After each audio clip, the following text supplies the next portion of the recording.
Olá, eu sou o apóstolo Hélio César, sou o presidente mundial da Convenção CONAI e a Convenção CONAI como mantenedora da CONAI Curso, que estará desenvolvendo com você o grande curso de bacharel livre em teologia.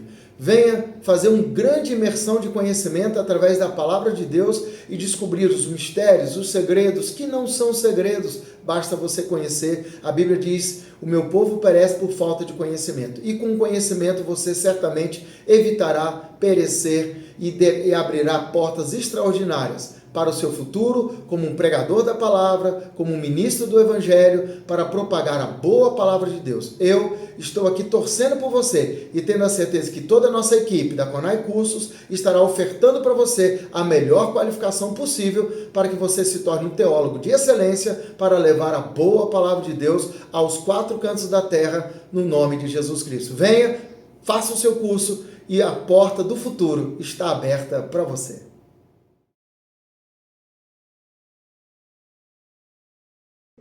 E destruírem a obra de Deus e seus seguidores. Estão classificados em anjos aprisionados e anjos libertos. Vamos começar pelos anjos aprisionados. Consiste em estarem confinados em abismo de trevas, reservados para o juízo do grande dia. Se você abrir a tua Bíblia lá em 2 Pedro 2,4 e Judas 6, você vai encontrar essa narrativa do jeito que eu escrevi aqui. Eles estão aprisionados em treva, em abismo de trevas, reservado para o juízo do grande dia. Vamos abrir um parênteses aqui. Já pensou se esses anjos caídos estivessem soltos? Você já pensou o que eles iam fazer com a humanidade? Não, né? O poder que esses anjos devem ter. Eu acho que eles só perdem o poder de Satanás. Porque para Deus mantê-los aprisionados, é porque eles são muito poderosos. Só que estão guardados, confinados para o julgamento, que a gente diz que é o julgamento do trono branco. Tá? Abri mais um parênteses. Existem dois julgamentos na Bíblia. Julgamento de Cristo, tribunal de Cristo, que é um julgamento só para salvo, também vai ter vergonha ali, e depois da grande tribulação, depois do período milenial, depois que Satanás for solto, depois que Satanás tentar se levantar um exército contra o próprio Cristo, vai ser vencido, aí vai se cumprir o que está escrito, tragado foi a morte na sua vitória, tal. Depois desse episódio, a Bíblia diz que a terra desaparece, o céu desaparece, e todos os mortos que morreram sem Cristo, desde Adão, e todos os que morreram na grande tribulação, que não negaram a Cristo, os que negaram e os que nunca aceitaram Jesus, ressuscitarão para o grande tribunal do trono branco, que está reservado para Satanás e seus anjos, ou seja, para o anticristo, para a besta, para o falso profeta e seus anjos. Vocês estão entendendo? Esse tribunal do trono branco vai ser o último tribunal, aí depois vem o versículo, o capítulo que diz, depois desse tribunal envia um novo céu e uma nova terra, que João vai escrevendo. Então esses anjos estão reservados para serem julgados nesse tribunal. Em outras palavras, brincando um pouquinho, peças raras devem ser, né? Que peças não seriam se estivesse aqui? Sabe lá como a humanidade estaria? Sabe lá quantas catástrofes naturais estariam acontecendo? Sabe lá se planetas não estavam se chocando com o outro? Sabe lá se estrelas estavam morrendo, estivessem morrendo? Sabe lá se pedaços de rochas estariam caindo na terra? Então, eles estão reservados para um propósito, condenação. Ah, mas vão morrer? Não, eles vão ser condenados e vão sofrer eternamente. É o que está no texto do Apocalipse. Então, a gente tem que analisar muito isso aí.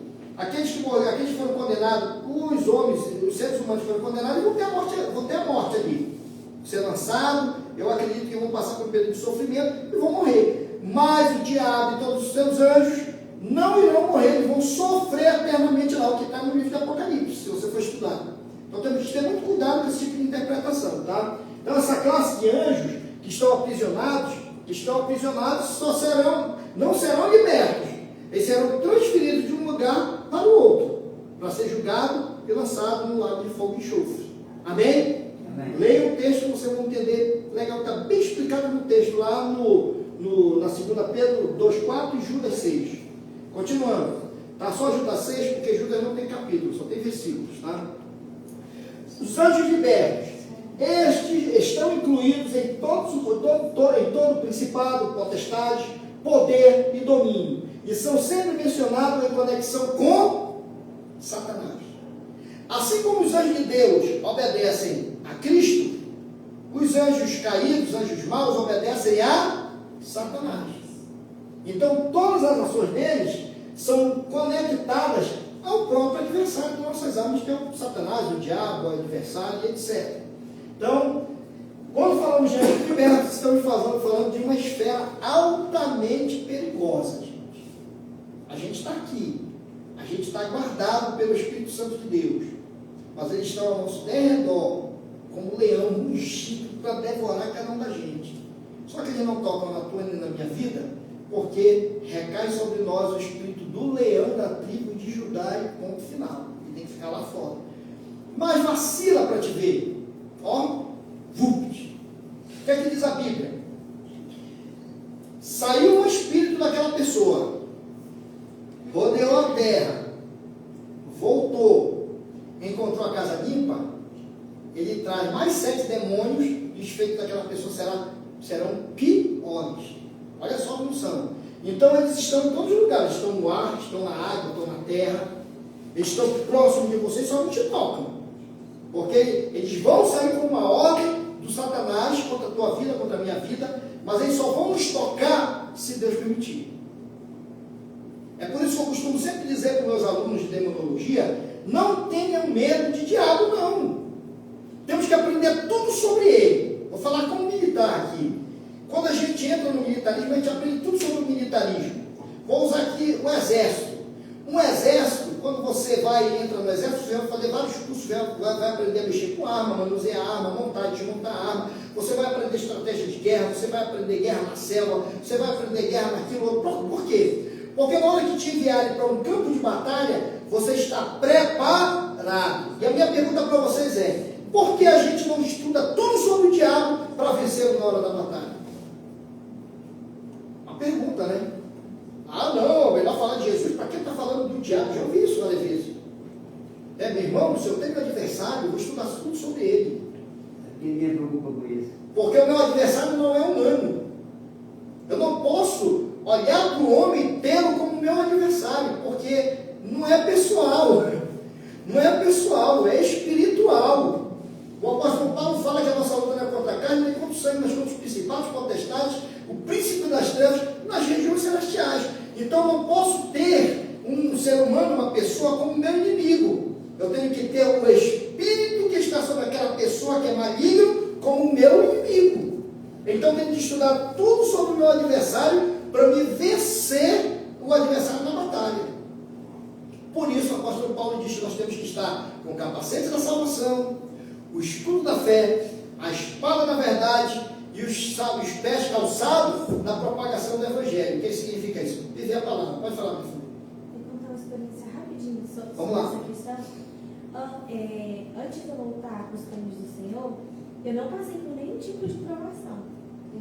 Não passei por nenhum tipo de dificuldade, mas após 3 meses que eu passei pelo batismo, meu pai ele ficou doente, né? E eu estava ficando sozinha em casa. E nisso, minha mãe foi para o hospital com ele e eu fiquei só em casa. E nisso, eu senti, quando eu deitava, eu orava, né? Apresentava e tudo mais. Eu entrava dentro do quarto, na hora que eu deitava, passava um pouco, eu sentia a cama afundar e ficar assim, ó. Nessa distância assim comigo, e eu sentia soprar. Peso, né? Como se fosse um vento quente, assim, ó, soprando na minha cara. Isso acontecia mais ou menos umas 3 vezes. E eu simplesmente ignorei, virei para o outro lado e fui dormir. Falei, sai daqui, Satanás, está repreendido em nome de Jesus. E voltei a dormir.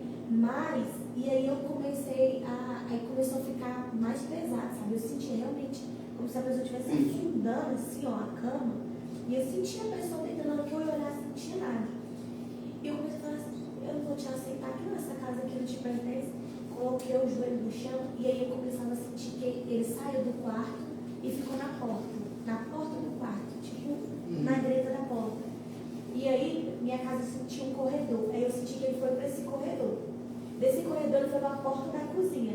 Eu falei, você vai sair em nome de Jesus. Aí eu senti ele no quintal, mas ele não teve mais esse poder para entrar mais dentro de casa. E aí eu peguei e tive um sonho, num momento, tipo, agredindo a minha mãe. E esse sonho falava assim, que eu tinha autoridade, né? E eu expulsava, brigava nesse sonho para retirar minha mãe daquele lugar. Eu sei que quando eu acordei, eu tinha rasgado a minha cara bem assim, ó. Do meio dessa confusão. São experiências. Nós só temos que ter muito cuidado com essas experiências, porque o adversário também confunde muita coisa. A igreja brasileira ela é muito supersticiosa. E esse campo é um campo muito forte na superstição. Então nós temos que entender, por exemplo, quando nós estudamos um pouco de neurociência, a gente começa a entender fantasias que a gente cria e se tornam quase que realidade, porque está na mente da gente. A ciência diz que 90% da enfermidade está na mente da gente. Se você tiver uma dor na cabeça e você fizer uma oração, se eu toco na minha mente, essa dor tem que desaparecer, vai desaparecer. Por quê? O teu cérebro vai entender e vai produzir hormônios que vão inibir a dor. Então, tudo está na mente da pessoa. Então, as aparições malignas, elas são espirituais mesmo. Então, nós temos que entender o que é humano, o que é natural, e entender o que é espiritual. A tua experiência, pelo que tu estás falando, é uma experiência muito espiritual, mas nós temos que ter muito cuidado. Por quê? Porque no campo da superstição, eu costumo sempre dizer assim, que no campo da superstição tudo vale. Tudo vale. Então, tem que ter muito cuidado concernente a isso, para a gente não cair nessa área da superstição. É um assunto muito delicado, precisa ser bastante estudado, é o que não se vê hoje nas nossas igrejas aqui, pelo menos no Brasil. Pode continuar. Igual um exemplo assim, querendo ou não, quando eu me afastei dos caminhos, eu me permiti viver coisas bastante assim, pesadas, né? Igual eu comentei para ela que uma vez, aconteceram 2 vezes. Vamos ser rápido para a gente correr na... Deu estar em festa, no meio da festa, e simplesmente sentir aquela carga pesada, negativa, e na hora que eu olhar, eu vendo assim, ó, a volta de Jesus certinho, separado, eu vendo o abismo assim, ó, separando os que ficaram. Acabamos de falar. Sei de Abraão e daqueles que subiram. E eu falava assim, deixa eu despedir do meu pai e falar assim, você teve a sua chance, você não aproveitou. Pois é, então... E eu sentia, eu vi ali, ó, aquela carga negativa, e eu vi como se fosse, igual falando, não sei se já viu espírito ou algo, mas assim, induzindo aquelas pessoas a fazer aquelas coisas que ela estava sendo feita naquela hora. Essa é uma ação do próprio adversário, induzir as pessoas a realizar a vontade dele. Uma salva de palmas para ela, bem acordada. Vamos dar continuidade, tá? Vamos falar um pouquinho do nosso adversário. O material que está aí, que vocês vão ver agora, está no meu livro também, tá? É uma área preocupante, porque as igrejas, a nível de mundo, não estão preocupadas em mostrar o adversário como tem que ser. Estão preocupadas em muito movimento, em muitas coisas, muita zoada, mas não estão preocupados em trazer uma revelação de acordo com a Bíblia do que é o adversário. Vocês já entenderam que a gente precisa estar habilitado para desenvolver qualquer tipo de profissão. E como nós estamos falando agora de mundo espiritual, nós precisamos estar habilitados como verdadeiros soldados de Cristo para combater o adversário no campo de batalha dele, que é o campo espiritual, que foi a presença que tu sentiu e tu combateu ali com oração, e Jesus foi te dando autoridade, foi te dando poder, e você acabou neutralizando a força do adversário através do Espírito Santo de Deus, tá? Então vamos falar um pouquinho sobre esse camarada chamado Satanás. A origem da queda. Primeiro, Ezequiel e Isaías, que de uma maneira especial, escrevendo relatos históricos, falaram de um acontecimento que não poderia ter cumprimento, a não ser em um ser espiritual. Logo, para entendermos com clareza esta afirmativa, analisaremos os referidos textos. São 2 textos. Primeiro, está lá em Ezequiel 28, 14 ao 15. Tu eras querubim ungido para proteger, lembra que a gente viu a função do querubim? Para proteger, perfeito eras nos teus caminhos. Esse relato fala de Lúcifer, um querubim ungido, e de acordo com alguns teólogos, tinha uma grande posição diante do trono e dos demais anjos. Tá? Esse texto está lá em Ezequiel 28. Vamos ler o próximo texto, para a gente mastigar isso aí.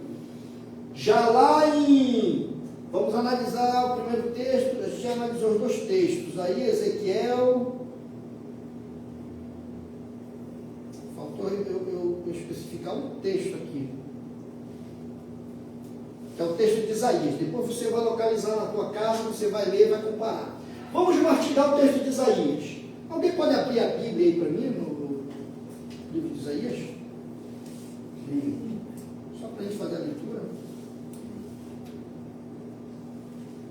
Não, deixa fechado para a gente ganhar no tempo aqui, tá? Você pesquisa na tua casa lá. Esse material vai ser transformado em PDF e o apóstolo vai estar colocando lá no grupo, lá, e você vai pegar esse material na íntegra e eu vou fazer a observação do texto lá de Isaías. Então, o que nós vamos analisar aqui é o texto de Isaías, por pedaço. Primeira parte do texto diz o seguinte: e subirei ao céu. Isaías e Ezequiel escreveram. Só entendemos essa expressão quando compreendemos que existem 3 céus: o atmosférico, o estrelar e o céu onde habita o Criador.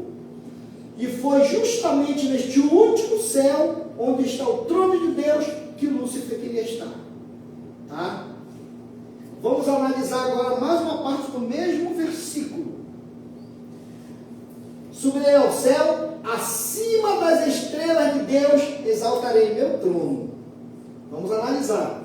O objetivo de Lúcifer subir ao céu está explicado. Ele queria reinar sobre as estrelas, que nós podemos interpretar como anjos, direito somente de Deus. Vamos para outra parte do mesmo versículo. E no monte da congregação me assentarei, e da banda do lado do norte, que significa monte, pode estar referindo-se ao trono de Deus. Congregação, no mesmo texto, pode referir-se à nação de Israel. Lado do norte, lugar onde Cristo foi crucificado, perto de Jerusalém. Ou seja, de acordo com essa interpretação, Lúcifer almejava tomar o lugar que pertence somente a Cristo, o trono de Davi. Tá? Leia o texto direitinho, compare com essa interpretação e você vai começar a analisar. Se quiser o meu material, você vai procurar o Gabriel ali, que ele tem ali um fascículo só com esse assunto. Continuando. Ainda no mesmo versículo, subirei acima das mais altas nuvens. De acordo com os intérpretes bíblicos, nuvens estão relacionadas à glória de Deus. Isso é uma ferramenta de interpretação da hermenêutica. Tá? Nuvem pode estar relacionada à glória de Deus. Nisso podemos ver que o intento de Lúcifer era muito maior do que se pensa. Era usurpar a glória que pertence somente a Deus. Continuando. E serei semelhante ao Altíssimo. Aqui está a culminação daquilo que começou a nascer no coração de Lúcifer, que era ser igual a Deus e receber a adoração dos demais seres criados. Nessa fase, vemos onde realmente originou-se o pecado, no mundo angelical. Isso trouxe como consequência a queda de Lúcifer e uma terça parte dos anjos de Deus. Eu creio que todos vocês já viram alguém pregar sobre isso, da forma que nós estamos narrando. É uma interpretação quase que universal, essa forma de como nós estamos trazendo para vocês, para nós entendermos o adversário. Em uma outra matéria chamada Pecado e Consequência, nós iremos aprender todas as ações do próprio Satanás para se gerar o pecado. Então ali nós vamos aprender ferramentas para, primeiro nós vamos conhecê-lo e utilizar e adquirir ferramentas para combatermos o adversário no próprio campo de batalha. Gente, foi um resumo da matéria de vocês hoje, da matéria de angelologia. Foi um resumo no livro de vocês vão ter bastante conteúdo. O que é que eu oriento vocês? Pesquisem bastante. A internet está aí, mas nem tudo que está na internet é saudável. Eu aconselho vocês a adquirirem o léxico hebraico e aramaico de grego e grego de Strong, onde está mais próximo aos originais, para fazer as comparações de vocês. Eu oriento vocês a fazer o trabalho de pesquisa de vocês com 2 ou 3 versões diferentes de Bíblia, para ir associando palavras. Às vezes uma palavra está de uma forma em uma versão, e outra versão está de outra forma. Então eu oriento vocês a ter um bom dicionário bíblico. Nós temos aqui o dicionário de Almeida, que é da CPAD, um dicionário bastante conhecido por todos os pesquisadores e cientistas da teologia. Eu oriento vocês a adquirirem esse material. Bom, eu estou muito feliz de poder ministrar para vocês hoje. A nossa aula finaliza agora e vamos só... finaliza agora. Vocês só vão ter aula agora na próxima semana aí. E nós vamos abrir agora para as perguntas, indagações, debates dentro desse assunto, tá? Em todos os aspectos. Foi uma aula didática.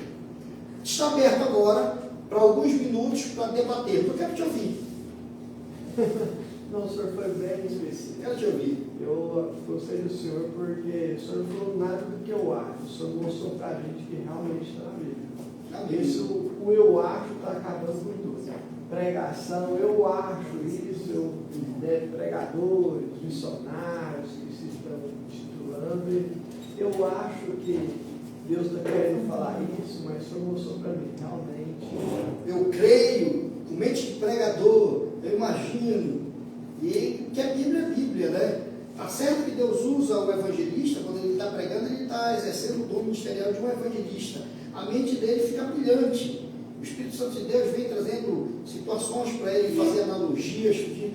É uma coisa. Agora, trazer uma questão doutrinária com aquilo que eu acho que vai ser pautado na minha religiosidade, que vai ser pautado na minha crença, que vai ser pautado naquilo que eu penso, sem respeitar a verdade do outro, aí é complicado. Vamos fazer uma dinâmica agora? Olha para o irmão que está do teu lado e diga assim: você tem uma verdade. Porém, diga para ele, eu também tenho uma verdade. Eu tenho que respeitar a tua verdade. E tu tem que respeitar a minha verdade. Agora olhe para cá. Mas existia um cara chamado Jesus Cristo de Nazaré na terra. Cabra macho. Foi o único que bateu no peito e disse: eu sou o caminho, a verdade e a vida. Ponto final. Então, quando nós estamos estudando a teologia, a gente tem que ir para os princípios bíblicos. Deus é um Deus de princípios. Ele não quebra os seus princípios. Aquilo que é o que vai ser. E ponto final. Aquele que tira ou acrescenta, a Bíblia diz que Deus se tirou, Deus diz que o seu nome do livro da vida, se acrescentar, Deus acrescenta os flagelos naquele dia. Então, cabe a nós, como orientadores, como educadores, trazer a verdade do que é as Sagradas Escrituras. Porque quando a gente traz a verdade, a gente tira as escamas de uma geração, que eu acredito que vai ser a geração do arrebatamento, a geração do aguardo do noivo. Porque o noivo vai buscar sua noiva. Então, eu acredito nessa geração, uma geração que eu quero fazer parte. Então, a minha obrigação é orientá-los de forma correta. Eu costumo dizer que depois de todos os acontecimentos bíblicos, lá no céu, eu quero ser maestro do coral. E no período mileniar, quando Jesus vier reinar sobre a terra durante 1000 anos, ele vai ser um governo só, mas que terão as suas províncias. Eu quero ser governador de uma das províncias de Cristo. Então, para isso acontecer, eu tenho que orientar de forma correta. Eu tenho que trazer a compreensão de todos os nossos alunos, de todos os nossos ouvintes, a verdadeira essência da palavra de Deus. Paulo me ensina isso, Paulo te ensina isso. Quando a gente lê a palavra, não são palavras persuasivas, mas em demonstração do poder de Deus. Então a verdade liberta. Só quem pode libertar é a verdade. Então todo conjunto teológico, todo conjunto doutrinário, todo conjunto de temas, todo conjunto de assuntos contidos no livro santo ou sagrado, tem a sua verdade. A verdade é Cristo. Então eu tenho que expressar, eu tenho que defender, eu tenho que expor, eu tenho que ministrar essa verdade. Eu sou contra, é difícil, eu tenho muita história para contar, mas eu não conto, porque tem tanto exemplo Sagradas Escrituras para eu replicar, para eu repetir, que a minha se torna minúscula perto das experiências deles, dos escritores da Bíblia, da forma de como eles receberam a inspiração e como eles revelaram a palavra, que é uma diferença muito grande. Só adquiri aí mais outro material meu que fala muito sobre isso. O que é a inspiração e a revelação dos escritores foram inspirados a escrever as Sagradas Escrituras.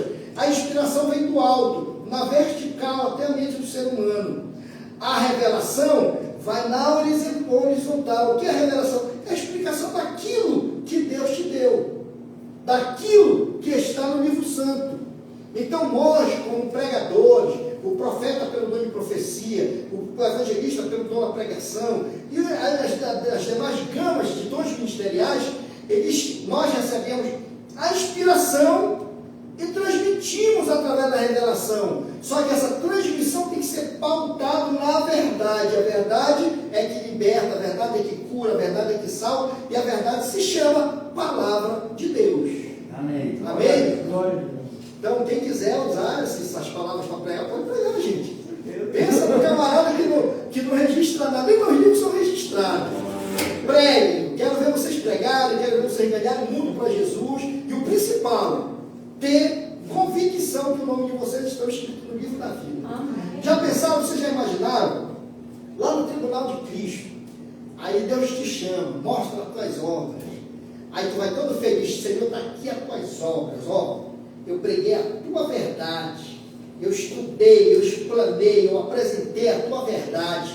Me xingaram, me tiraram do altar, fizeram isso comigo, mas a tua verdade eu consegui pregar. Aí Jesus vai olhar para ti, obra feita, pedras preciosas, toma aqui o teu galardão. Eu acredito nisso, eu acredito nisso. A minha carreira militar é magnífica, mas eu cortei no meio a minha carreira de oficial, porque eu quero ser um dos oficiais de Cristo no mundo espiritual. Eu pedi a minha reserva, reuni a minha família, conversei com a minha esposa, conversei com meus filhos. Gente, eu vou pedir a minha reserva, eu quero viver para a obra de Deus, quero viver para o reino. Então, eu tenho como obrigação transmitir o que é o correto, não aquilo que se pensa, que se acha. Seu achismo, né? Esse mundo que eu já rodei aí ministrando a palavra do Senhor, eu já vi tanta coisa no meu lado. E eu olhar para mim mesmo e dizer, Jesus, eu não quero isso para mim não. Sou pregador da tua palavra. Tu me constituísse mestre da tua palavra, então eu vou trazer o que é correto. Bom, já o nosso horário já está terminando, então eu só tenho a agradecer vocês. A próxima aula o apóstolo Hélio vai estar divulgando no grupo. Esse material eu vou converter em PDF e vou estar passando para vocês. E quem quiser adquirir outros materiais, a convenção tem muito material aqui. Nós temos muito materiais onde você pode estar adquirindo, que vai aumentar o teu leque de conhecimento. Nós estamos falando de um curso superior de teologia, mas cada matéria você vai buscar, você vai pesquisar e vai achar outros materiais que você vai somar com aquilo que você já tem e vai ter uma dimensão muito maior para poder defender a nossa fé cristã.